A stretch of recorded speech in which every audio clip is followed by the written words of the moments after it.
approached 2 weeks ago if I would be part of this hearing. And I sort of blew it off because I didn't really understand what the hearing was about. I had other plans. But then another person who I had respect for briefed me more fully on what the hearing was about. And then I thought it would be an opportunity for me to spend 1 week, and of course preparation before the hearing, to become very knowledgeable about this subject, which is probably the most significant subject in our entire civilization.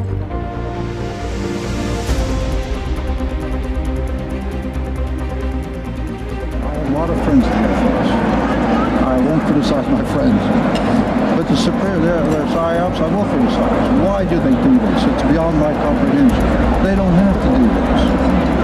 The people want to know the truth. The young people want to, the young kids want to know the truth. Give them the truth. We have been involved with projects in other countries to do this. I will tell you, however, that as they began to step into this, they were warned off by someone within the national security state saying, do not pursue this.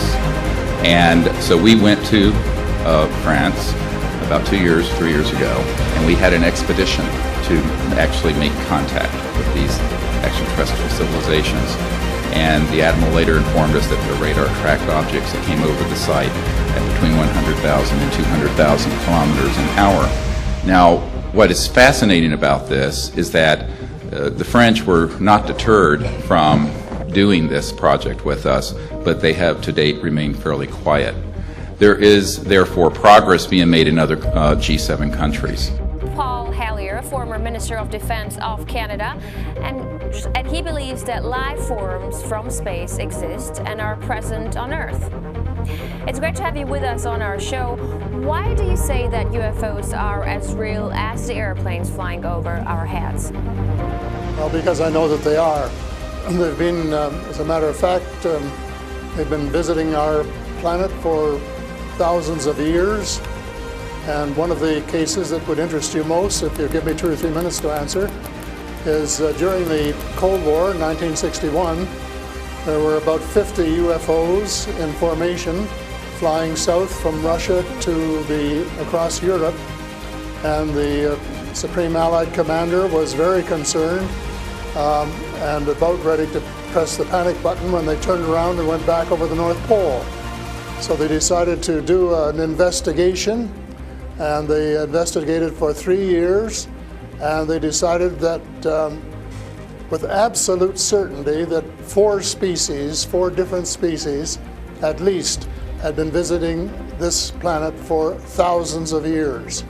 So we have a long history of UFOs, and of course there's been a lot more activity in the last few decades since we invented the atomic bomb, and they're very concerned about that and the fact that we might use it again. And because the whole cosmos is a unity, and it affects not just us but other people in the cosmos, they're very much afraid that we might be stupid enough to start using atomic weapons again, and this would be very bad for us and for them as well. So no serious scientist has ever publicly confirmed evidence of an encounter with extraterrestrials. Why would scientists not confirm the facts if they exist? I'm afraid they must go out of their way not to find out. Because if they did, even 10% of the amount of research I've done in the last 8 years, they would be as convinced as I am. I mean, they could do it even faster. Might take them a little longer when they didn't have a military background. There's just so much evidence. If anybody will take the time off to do a little bit of research and study.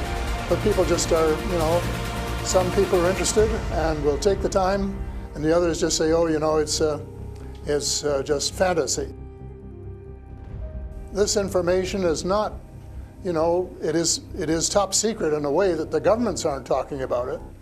But if you listen to the whistleblowers and the people who have worked in the industry and who know what is going on, there is just a lot of information out there, and it doesn't take very long to get your hands on it. Now, we know why the government's covering it up, because we have several smoking guns. And I'll give you one of them as an example. With the missile silos in Montana, the Dakotas, and one other state, Wyoming. Whenever there was one of these call them flying saucers, for lack of a better word, hovering above the silo, the missiles were unlaunchable. Yes, we mentioned that in our introduction to the segment. And well, I'll tell you right off the bat, the military would go bonkers over that, because what it shows is that after spending $1 trillion on this unbelievable defense system, when push comes to shove, it doesn't work. So obviously, they want to keep that secret.